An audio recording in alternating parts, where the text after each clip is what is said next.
అంతా బ్రహ్మమయం. ప్రకృతి అంటే బ్రహ్మన్ ప్లస్ నామరూపాలు. బ్రహ్మన్ లేని ప్రకృతి లేదు.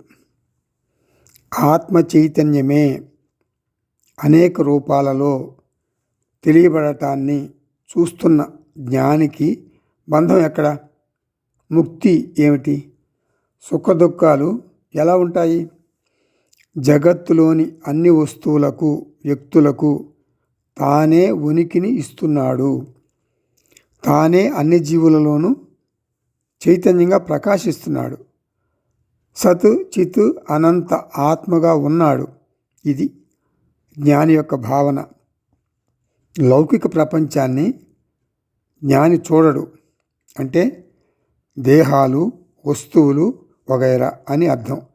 ఈ భౌతిక ప్రపంచాన్ని జ్ఞాని మిథ్యా ప్రపంచంగా చూస్తాడు.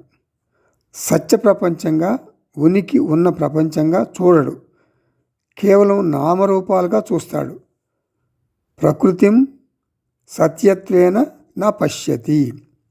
బ్రహ్మన్ పదార్థంగా ఉన్న ప్రకృతిని చూస్తాడు. బ్రహ్మన్ ఏకం, అద్వితీయం, అద్వైతం. రెండవ వస్తువు లేదు.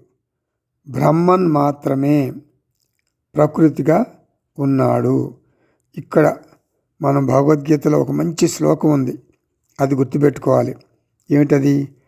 బ్రహ్మార్పణం బ్రహ్మహవి బ్రహ్మగ్నౌ బ్రహ్మణాహుతం బ్రహ్మైవ తేన గంతవ్యం బ్రహ్మకర్మ సమాధినా. అంతా బ్రహ్మమయం అని జ్ఞానికి తెలుసు.